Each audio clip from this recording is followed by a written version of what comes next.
Latest technology courses, best infrastructure మరియు అద్భుతమైన placements. Engineering లో మీ best choice Avian institute of engineering and technology, Ibrahimpatnam. రండి కూర్చోండి. చాలారా నీ మర్యాదలు. చండారుడా, కడుపులో ఇంత కుట్ర రాసుకుని మొహానికి ఇంత నవ్వు పూసుకుని ఎంత వినయం నటించావురా మా ముందు. అయ్యారు మీరు ఏమన్నారు అయ్యా అర్థం లేదు. రేయ్, నిన్ను మా ఇంట్లో ఒక కుర్రాడుగా చూసుకున్నాను రా. అందుకే హేమ నువ్వు కలిసి తిరిగిన హేమ నీ ఇంటికి వచ్చిన నీ మీద నాకు వేసమెత్త అనుమానం కూడా కలగలేదురా. ఒరేయ్, హేమ చిన్నప్పటి నుంచి నా ఇంటి కోడలు అవ్వాలని అవుతుందని ఎంత మర్చిపోయాను రా. అలాంటి పిల్లని ఎగటన్నుకు పోయి నువ్వు పెళ్లి చేసుకోవాలనే దుర్బుద్ధి ఎలా కలిగిద్దా నీకు? బావగారు ఎంత అభిమానించేవారు. ఆయన రాసిన కావ్యాలన్నీ అంకితం కూడా ఇచ్చారే నీకు. అటువంటి మహానుభావులకి ఇంత సామిత్రహం ఎలా తలపెట్టావురా అప్రాచుడా. ఒరే, ఆయన బ్రతుకుంటే ఇప్పుడు రా నీ దురాలోచన తెలిసి గుండె పగిలి సచ్చుండేవాడు రా. ఇంకా ఎందుకురా వెధవ బ్రతుకు. ఛీ!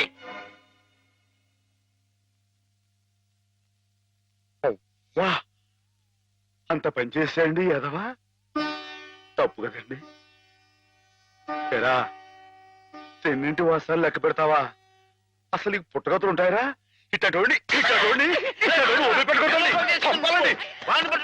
అదేనండి, ఇట్లా ఎవ పని చేస్తాను వదిలిపెట్టండి. నరికి పోగులు నీకేం తెలుగు అమ్మాయి గారి మీద నీకు పాడు బుద్ధలా కలిగిందిరా. నువ్వు మనిషి కారా, పశువురా, పశువు. మీరు చూపించుకోవడారా ఇలాంటి తప్పుడు చేస్తారు.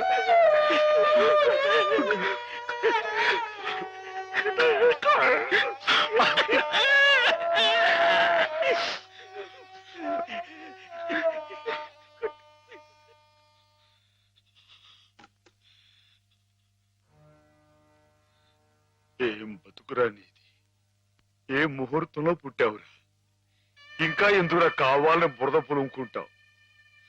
నేను నానా మాటలు అంటుంటే నేను అట్లాంటి వాడు కాదు బాబు అని చెప్పాడు. ఇంకా ఎందుకురా పిచ్చోళ్ళ నటిస్తావు? ఏం బాగుంకుందామని చేరదీసి ఎంత అన్నం పెట్టిన వాళ్ళకి అన్యాయం చేసే మనసు మనసు మనసు చెప్పుకోరా.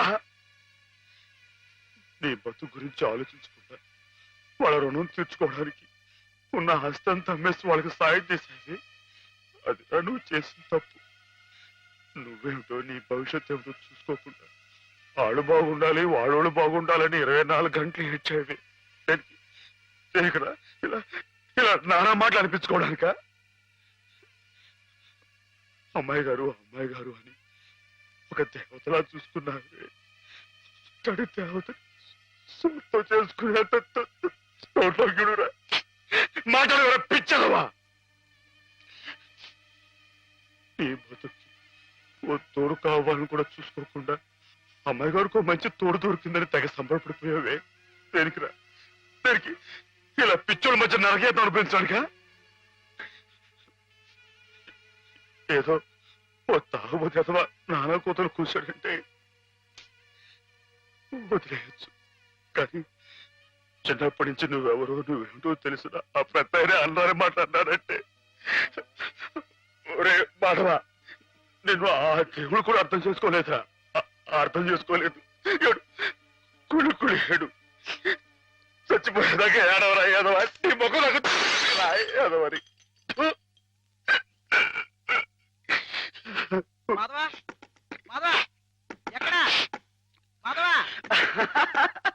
బయటికి రా. వస్తున్నా.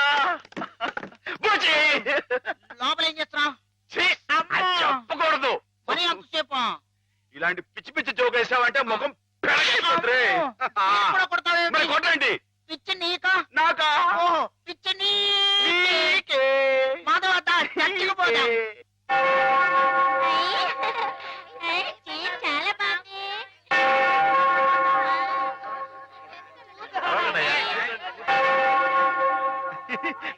నేను ఇక్కడ వెళ్ళే.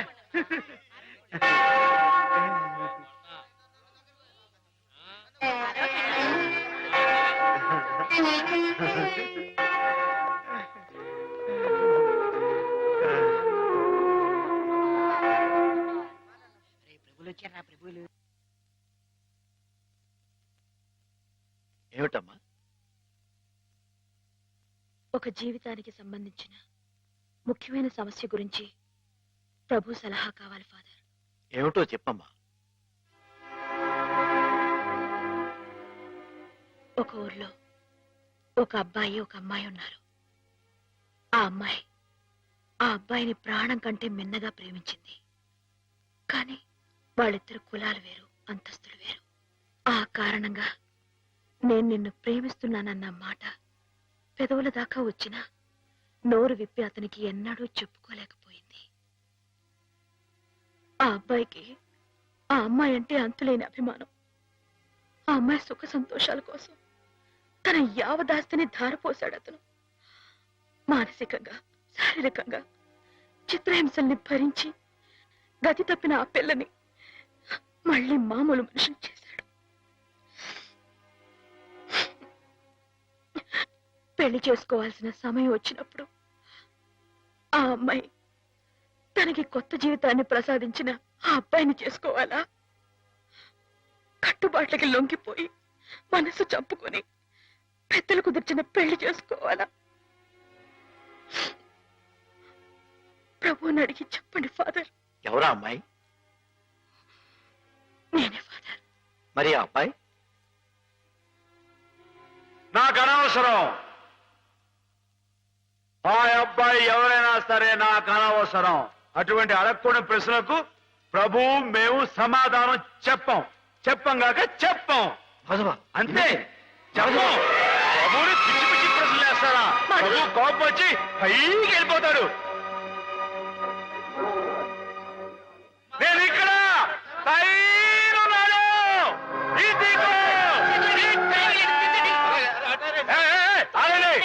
ఎవరైనా పైకి వచ్చారంటే తూకేస్తా.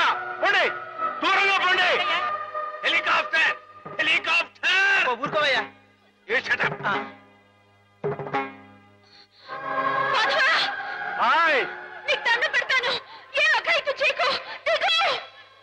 మేము మనిషిని పుట్టించినప్పుడు అతనికి కులం లేదు, మతం లేదు.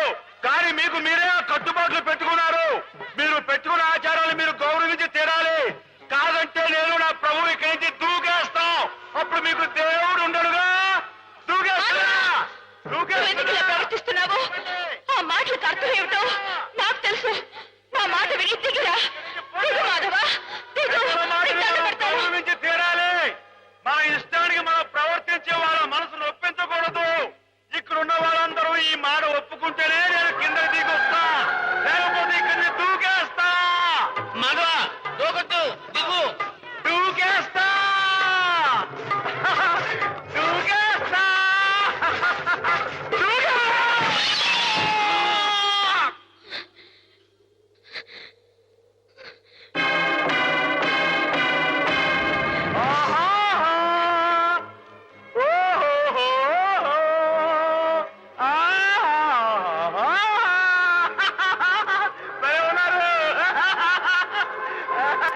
మనసు నిండా మాధవుడు రూపం నిండున్నప్పుడు ఈ ఒట్టె కట్టెని నీకు అప్పచెప్పటం భావ్యం కాదనిపిస్తోంది బావా. ఆ ఆత్మవంచన కంటే ఆత్మహత్య మేలనిపిస్తోంది. దయచేసి నా కోసం వెతక్కండి. సెలవు. హేమ.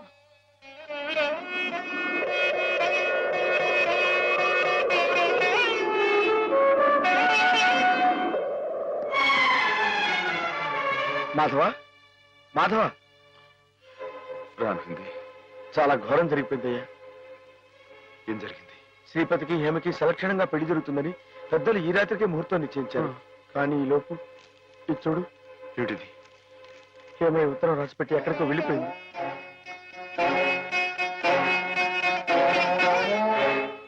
నిజమా? నిజమే మాధవ. ఆవిడ తను చేసుకుని అనటంతో శ్రీపతి గారు ఎదురు తిరిగారు. హేమకి నేను అక్కర్లేకపోతే నాకు హేమ అక్కర్లేదంటూ వాళ్ళ కాలేజీలో పనిచేసే ఓ టీచర్మని అదే ముహూర్తానికి పెళ్లి చేసుకుంటారంటూ పట్టుబట్టు. లేదండి, అలా జరగడానికి వీలేదు. శ్రీపతి బాబు తప్పు కూడా అమ్మాయిగానే పెళ్లి చేసుకోవాలి. అది ఎలా కుదురుతుంది మాధవ? హేమ ఈ పాటికి ఏ గోదాట్లో దూకి ఆత్మహత్య. అమ్మాయి గారికి అన్యాయం చేయడానికి ఆ దేవుడికి మనసు ఎలా వస్తుందిరా? ఆవిడకి ఏం అపాయం జరగదు. నువ్వు వెళ్ళి అమ్మాయి గారు ఎక్కడున్నారో అని చోట వెతుకు. నేను ఇక్కడి నుంచి ఎలవలా వచ్చి శ్రీపతి బాబు కాళవేళ పడి ఆ అమ్మాయి గారిని పెళ్లి చేసుడు చూస్తాను. నువ్వు వెళ్ళు.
నాలుగు దొరికావు బే.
రామాధవ, నీకోసం ఎదురు చూస్తున్నా.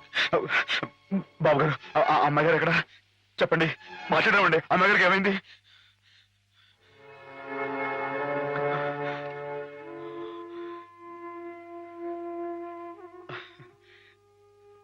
బాబు, నేను విన్నది నిజమేనా?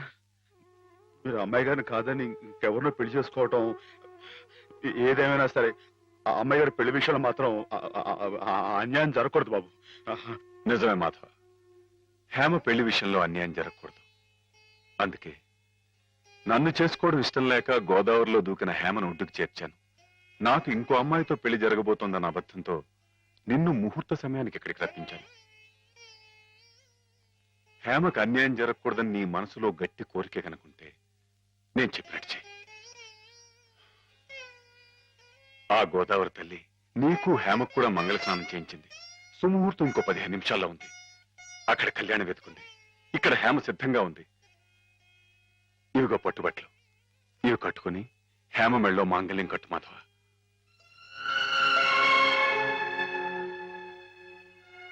చూడు మాధవ, దగ్గర బంధువులు మేమేమి చేయలేక చేతులు ముడుచు కూర్చుంటే ఏ సంబంధం లేని నువ్వు ఆపద్బాంధవుళ్ళ మా కుటుంబాన్ని ఆదుకున్నావు. హేమకి అండగా నిలిచావు. హేమకు నీ మీద, నీకు హేమ మీద ఉన్న ప్రేమ ఎంత పవిత్రమైందో ఇప్పుడు తెలుసుకోగలిగాను.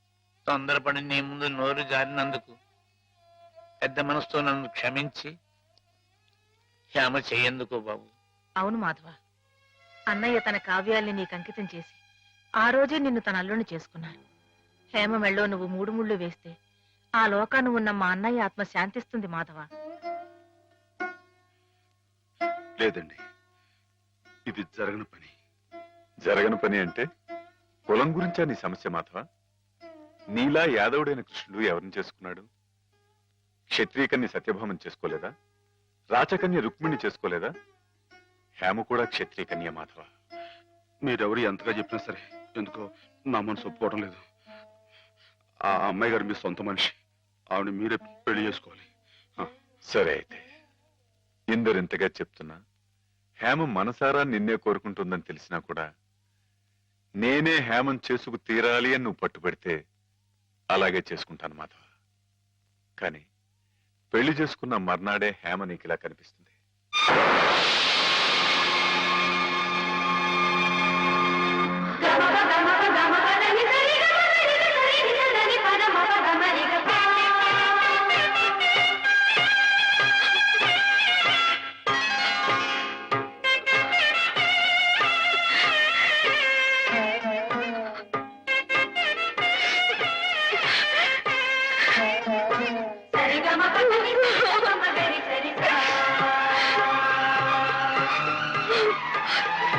కలయిక ఈశ్వరేచ్ఛ, కాదంటం ఎవరితరం మాధవ. మీ ఇద్దరు పార్వతీ పరమేశ్వరుల్లా ఒకరి కోసం ఒకరు పుట్టారయ్యా.